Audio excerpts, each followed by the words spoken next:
Hello and welcome to my very special mini series all about well-being. Today, burnout. How to avoid burnout. Hashtag burnout proof your business, burnout proof your career. I am really happy because I'm joined by a special guest today called Cara De Lange, and she's joining us because she's a burnout expert. Hello, Cara, how are you? Hi, Esther. I'm really well, thank you. How are you? I'm wonderful, and thank you very much for color coordinating our little filming this Yes, I morning. love it. Green, green.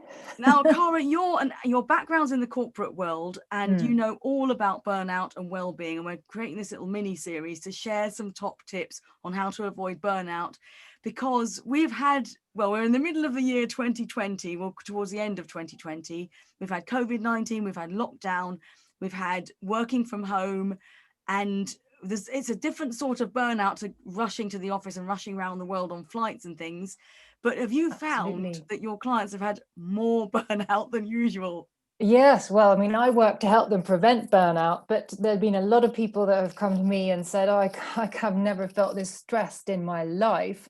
Parents that have had kids at home, being at home in different situations, workloads that have gone up, struggling with just virtual working, our Zoom fatigue that people, or our screen fatigue that people have been feeling. So yes, stress levels are higher than ever. And of course, underlying, we've got this situational stress that's going on, which is COVID-19, because the uncertainty of what we're going through. And, human beings, we like to feel in control, right? And we're not in control. Absolutely. We don't So know what's going to have happen with you this have you virus. been juggling with kids at home? Have you I personally felt the have. burnout yourself? Yeah, so yeah, I had a burnout, but many years ago. So I went through a burnout in 2015, about 5, 6 years ago, and it absolutely changed my life. And I was, always sort of pushing myself, a total perfectionist, wanting to get everything done. If I didn't do everything right and perfectly, I'd beat myself up about it. So it was like strive, strive, strive. Working at some top companies, all around the world, and I sort of pushed myself into the next promotion. And at one point, it all hit me, and it was too much, and I was physically and emotionally just exhausted. So I had things like I suffered really bad insomnia, my back and my neck. I didn't realize I didn't listen to sort of the niggling warning signs. I had really bad problems with my back. My hormones went haywire, and just generally sort of suffered from anxiety. And but the beautiful thing of it is that I've been through it. I know how horrible it is, and I kind of said, right, what I want to do now is help people not go through it. So how do you burnout proof your life, your career? And it led me to write my book, Soft to Success, which is all about helping people prevent burnout. And I've kind of sort of become an expert on it by working with so many people and interviewing many people for my book, and just really care about helping others not go through that. That is fantastic. It's And funny because I had a health scare in 2017, but I know that in 2016 I was a bit like you. I was juggling and I was like a hamster on a wheel. I know with my personality type, I have a tendency to overfill my diary. I am verging on being a workaholic, and I still, even though I had a health scare, I had a mild heart attack, but it was hereditary, but I still think it was down to a lot of stress because I put myself under a lot of stress. So I can totally identify with you. I too ignored the signs. And even so now, I find myself filling the diary because I quite like being busy. I like being in flow, like a drummer with lots of things going on, cymbals and the bass. So and that's really I beautiful. have made some changes, but I'd love to know your top tips, I, Cara. How can we okay, I avoid was just going to ask burnout? you, Esther, what changes you have made before I share my top tips. I'm just curious what kind of changes you've made. Well, definitely when I was busy building my business, I was going from one gig and speaking at this event, and I was answering emails as I ran to the next, the airport or the bus stop or the train station. I was constantly busy. And the one thing that I didn't do, because I thought, oh, well, I'll do that later, was put in any time to think. Mm. Even go to the toilet. And I've got Yeah. clients that have told me they literally have meeting, don't go to the toilet. Like, all you've got to do, I mean, this is something I do now. I carve out time to do things like break, think, follow up time, Yeah. relaxing time, walking time, yoga, and it actually doing things other than just delivery does make it better. You become better at your job.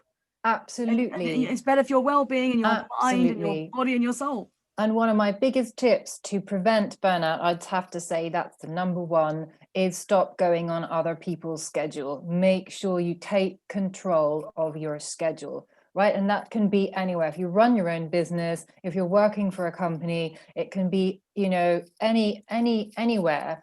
But what you need to do is make sure that you are creating and you are taking control of your own schedule. So you're creating time, breaks for yourself, you're creating peaceful moments, you're creating time for deep work. So really, having that, as you were saying, that really big slot of time that you can concentrate on. If you're in back-to-back meetings, yes, it happens, but just try and sit, if you could find an hour in the week.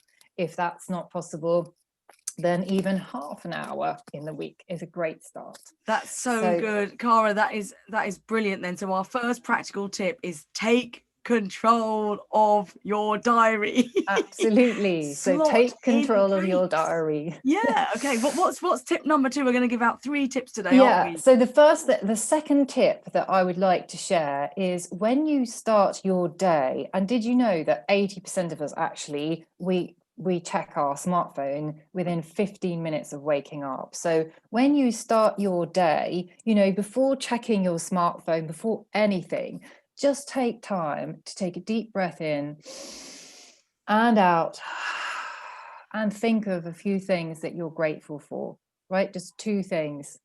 And that's just the moment it's the first 2 minutes. It's those 2 minutes that you are opening your eyes before your brain, your mind chatter goes, la, la, la, and we all have it, right? So it's those first 2 minutes that you open your eyes going, oh, I'm even if you haven't had the best night, right, of sleep, just think, well, I'm grateful that I had a nice rest, and I'm grateful for my body, healthy body. I'm grateful for whatever it is, and then set your attention for the day ahead, and then see yourself having one of the best days ever. I've got to say, can I just say, I get a brownie point here because I charge my phone up in the kitchen, so I don't actually go in the kitchen first. And I do a little 5-minute yoga routine, which I never would have done in the past. But part of the end of my yoga routine, I do have my 3 things. And I'm not a kind of hippie sort of person, but I've got to say, it's changed my life. Starting of the day with just a bit of physical exercise. I do a cat, a dog, a cow, and a plank. Brilliant.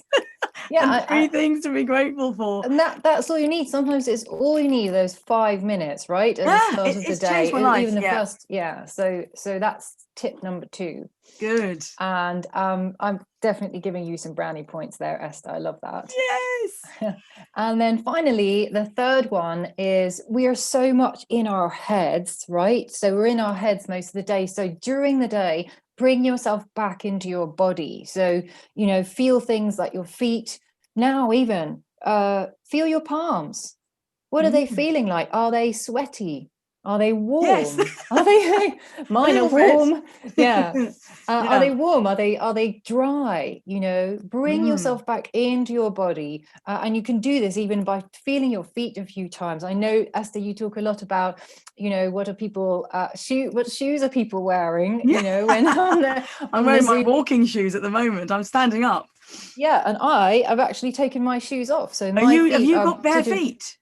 I've got bare feet now, even though it's cold, but I've got bare feet because I like to sort of feel my feet and wriggle around and bring myself back into my body. So take some deep breaths in and just, feel your palms, wriggle your feet. And it's really, really simple. And you can do it back-to-back Zoom calls, back-to-back video calls. Anybody can do it, and take that time to go to the toilet and drink lots of water.